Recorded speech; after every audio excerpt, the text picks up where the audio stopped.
Começa agora o programa Revitalizar, realizado e desenvolvido pela Igreja Evangélica de Confissão Luterana no bairro dos Pires, em Limeira, São Paulo. Revitalizar é o processo de transformação da vida, da família e da fé, por meio da Palavra de Deus. Olá pessoal, que prazer estar com vocês neste momento tão especial de meditar um pouco mais na Palavra de Deus. Eu sou Luciene e estarei apresentando este programa. Mas antes de irmos para a meditação, vamos ouvir um hino.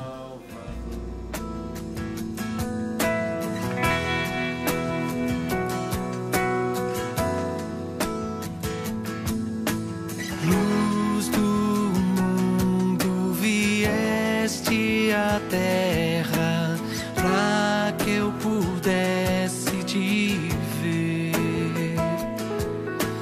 Tua beleza me leva a adorar-te. Quero contigo viver. Vim para adorar-te, vim para prostrar-me, vim para dizer que és meu Deus. És totalmente amável, totalmente digno, tão maravilhoso para mim.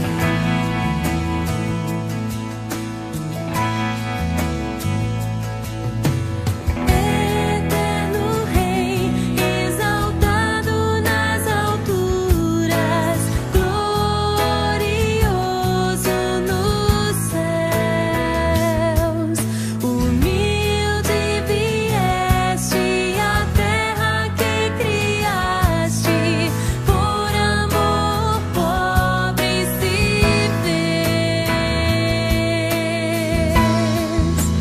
Vim para adorar-te, vim para prostrar-me, vim para dizer que és meu Deus.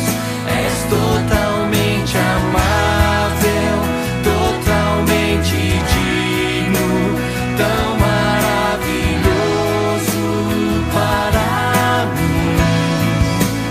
Vim para adorar-te, vim para prostrar-me, vim para dizer que és meu Deus. És totalmente amável, totalmente digno, tão maravilhoso para mim.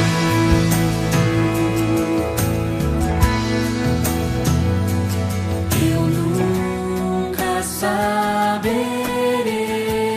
o preço dos meus pecados lá na cruz. Vim para adorar-te, vim para prostrar-me, vim para dizer que és meu Deus. És totalmente amável, totalmente digno, tão maravilhoso para mim. Vim para adorar-te, vim para prostrar-me, vim para dizer que és meu Deus. És totalmente amável, totalmente digno, tão maravilhoso para mim.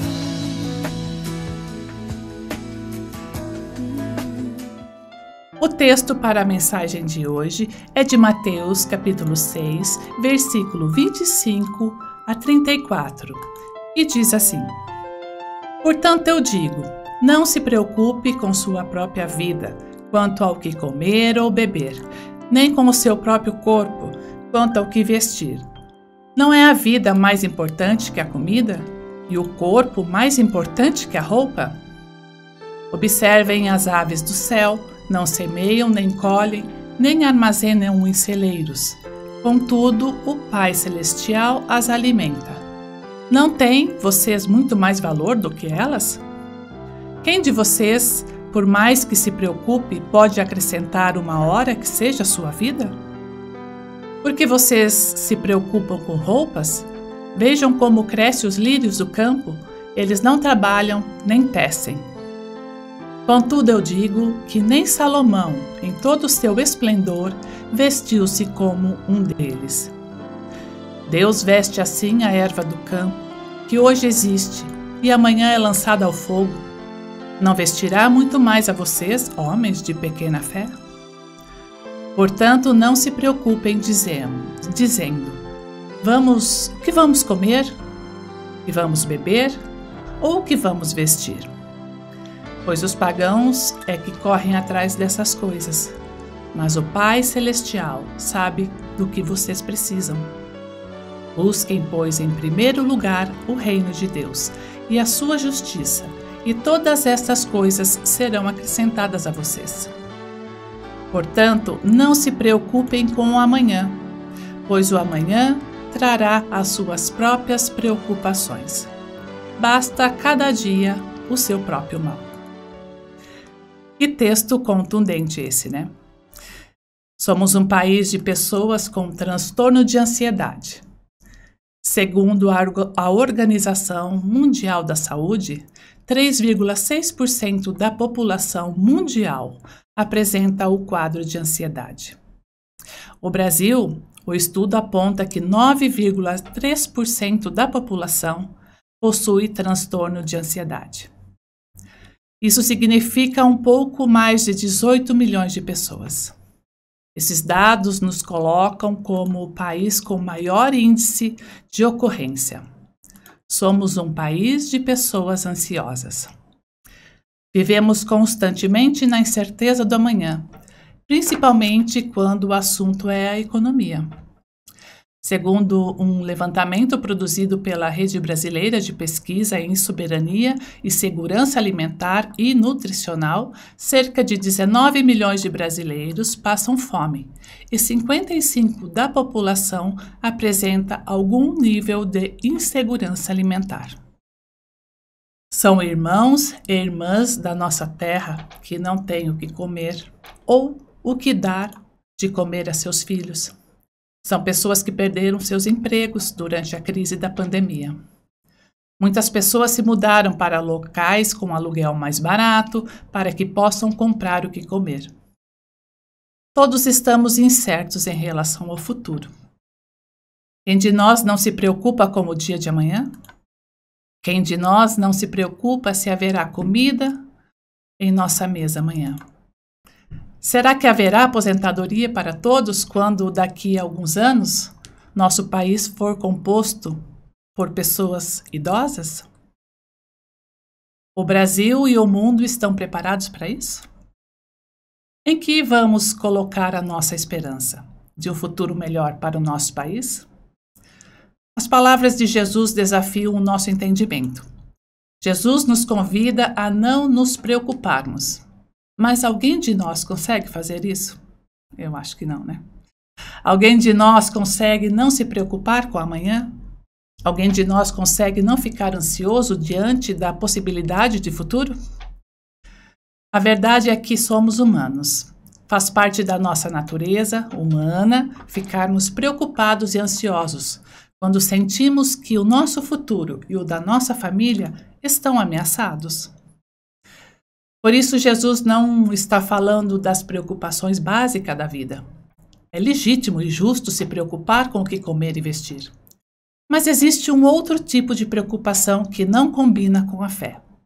Para falarmos disso, vamos dividir a mensagem em algumas partes. Primeiro, não se preocupar é confiar nas promessas de Deus.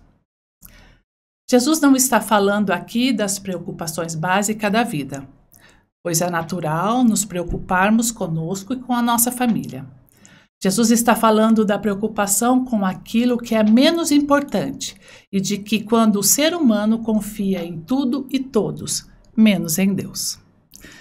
A preocupação denunciada aqui por Jesus é a preocupação que deixa Deus em segundo plano para que os bens materiais ocupem seu lugar e se torne o nosso próprio Deus.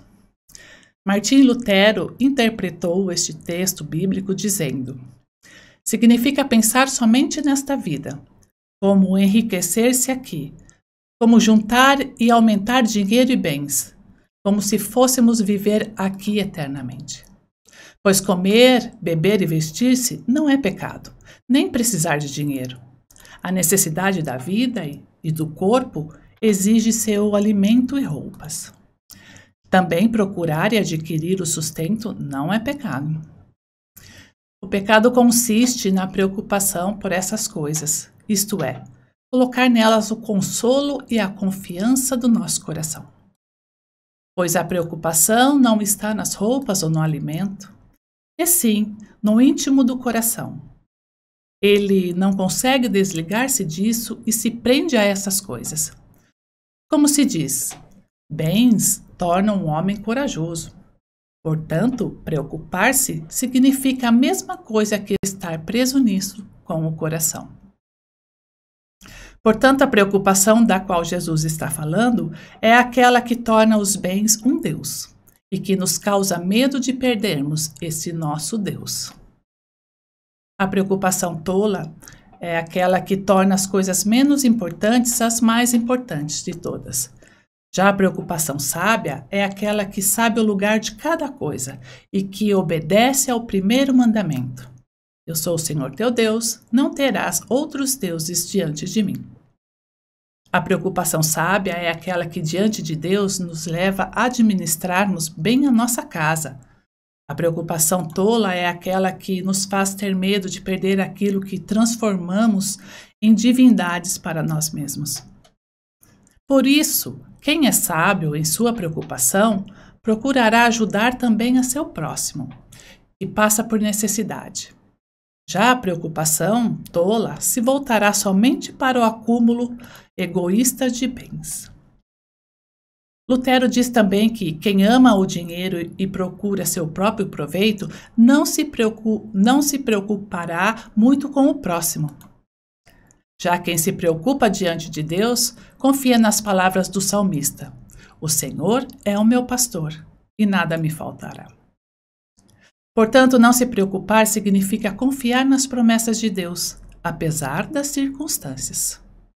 É crer na provisão divina, é agir para que nós possamos auxiliar aqueles que passam necessidades, para que nós mesmos sejamos as mãos de Deus que alimentam o mundo. Por isso, Jesus disse: observem as aves do céu, que não semeiam, não colhem, nem ajuntam em celeiros.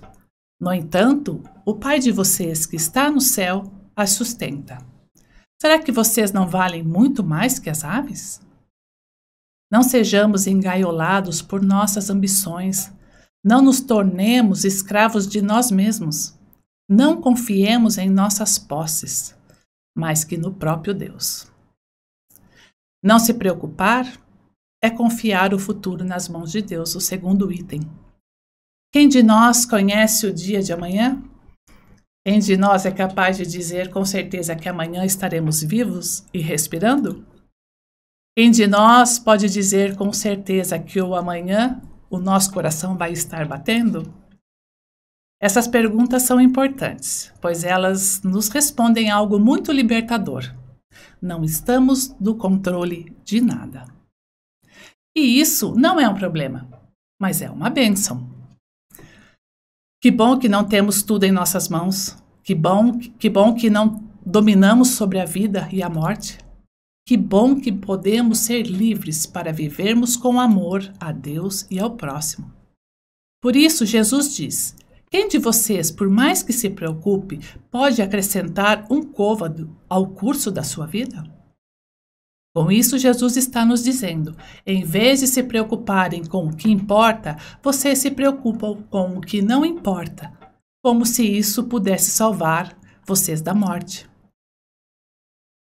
A nossa salvação não está em termos bens, sejam quais forem, mas em sermos amados e amadas por Deus, ao ponto de o Pai entregar o seu Filho para morrer na cruz em nosso lugar.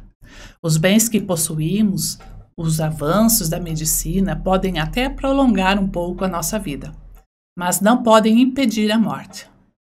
A esperança da vida eterna está somente em Cristo. Terceiro ponto é: não se preocupar é sinal de fé.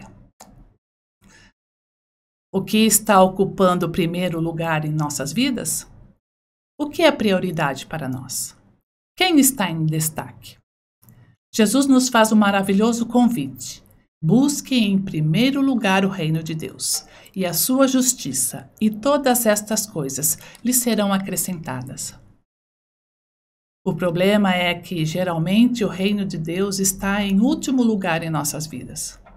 Sobra dinheiro para tantas coisas, mas falta quando o assunto é a contribuição mensal para a Igreja de Jesus. Se sobrar, é dado para a Igreja. Ou se eu preciso da Igreja, então faço um acerto. Queridos irmãos, irmãs, com Deus não se faz negócio.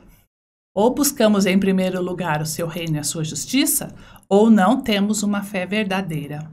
Ou Deus é a prioridade em nossa vida, ou Deus não está em nossa vida. Ou Deus é Senhor também do nosso bolso, ou Ele não é o nosso Senhor. A contribuição financeira com o reino de Deus é sinal que somos verdadeiramente fiéis a Deus ao ponto de não lhe negarmos nada, nem as coisas que achamos que possuímos. Cada um contribua segundo tiver proposto no coração, não com tristeza ou por necessidade, porque Deus ama a quem dá com alegria. As ofertas e os dízimos devem ser feitos com alegria e não com reclamação, murmuração ou raiva. O convite é que doemos com alegria e disposição, espontaneamente. Amados irmãos, irmãs, precisamos ter visão do reino de Deus. Ação de graças não é apenas um evento que acontece todos os anos na comunidade, mas um hábito que deve ser e deve fazer parte do nosso dia a dia. Ação de graças acontece quando ofertamos com alegria. Portanto, confiemos em Deus. Ofertemos com alegria e disposição. Vamos nos preocupar somente com aquilo que realmente importa, para que a ansiedade não tome conta das nossas vidas. Não é possível ser um cristão sem envolver o bolso. Isso a gente tem que concordar. Mas ou entregamos a Deus o nosso tempo, talento e tesouro, ou não pertencemos ao reino de Deus, mesmo que tenhamos sido batizados e estejamos na igreja todos os domingos. Confiemos que o nosso futuro está nas mãos de Deus. Ele cuidará de nós e cuidará também dos filhos e netos que virão depois de nós. Tenhamos fé ao ofertarmos. Sabemos que Deus já nos ofertou o que tinha de melhor, seu único e amado Filho. Busquemos o reino de Deus e a sua justiça. E que o Espírito de Deus use essa palavra para falar profundamente em nossos corações e nos dê sabedoria e entendimento. Que a bênção do nosso Deus esteja presente em nossos dias, nos amparando, nos fortalecendo na fé e nos protegendo. Assim, quero desejar a bênção a todos vocês. Que Deus esteja à frente de nós, esteja nos abençoando e nos amparando. Até breve.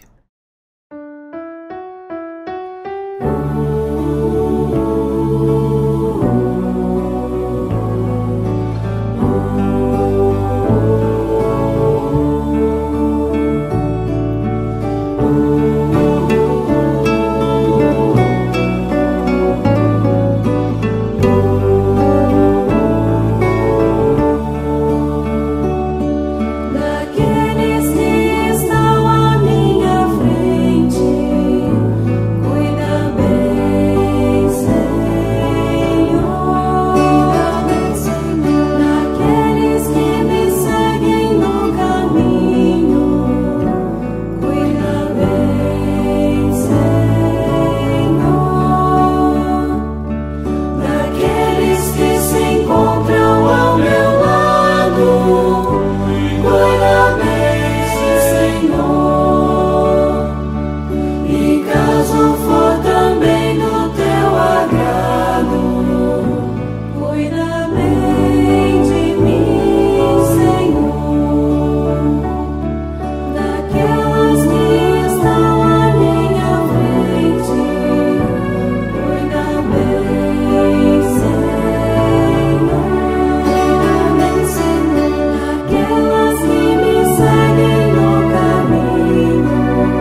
cuida bem de mim.